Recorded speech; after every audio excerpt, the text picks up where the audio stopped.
आज हम मौजूद हैं यूनिवर्सिटी ऑफ आज़ाद कश्मीर मुजफ्फराबाद में, जहां पे इंडिपेंडेंट उर्दू ने अपने मायानाज प्रोग्राम इंडी इन कैंपस का इनेकाद किया। इस सेमिनार में तलबा और तालिबात ने अपने जहन में मौजूद सहाफ़त से मुतल्लिक सवालात किए, जिनके मौसर जवाबात दिए गए। आज का जो सेशन था उसमें मैंने ये सीखा है कि जर्नलिज्म करते हुए आपने कैसे लोगों के इमोशंस को, उनकी फीलिंग्स को कंसीडर करना है और कैसे अपनी सेफ्टी को भी आपने इंश्योर करना है। इस यूनिवर्सिटी में सबसे पहली चीज़, हमारी फैकल्टी जो है वो बहुत कोऑपरेटिव है। They are like a family. हमारा जो पूरा स्टाफ है वो बहुत कोऑपरेटिव है हमारे साथ, और यहाँ पर जो इन्वायरमेंट है वो बहुत अच्छा है। एथिक्स इन जर्नलिज्म के हवाले से ये सेशन था।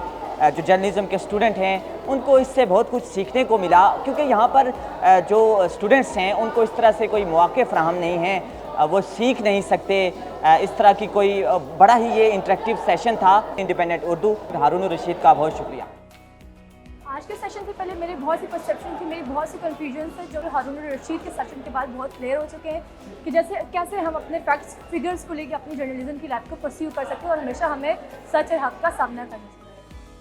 इस तरह की अपॉर्चुनिटीज़ स्टूडेंट्स को प्रोवाइड करना और उनकी मेंटली ग्रूमिंग करने के लिए इस तरह की इंटर्नशिप्स लाना वाकई एक अच्छा काम है, और इसके लिए मैं इंडिपेंडेंट उर्दू को अप्रिशिएट भी करता हूँ और बाकी प्लेटफॉर्म्स से भी रिक्वेस्ट करता हूँ कि इस तरह की अपॉर्चुनिटीज़ आप आज़ाद कश्मीर में लाएँ।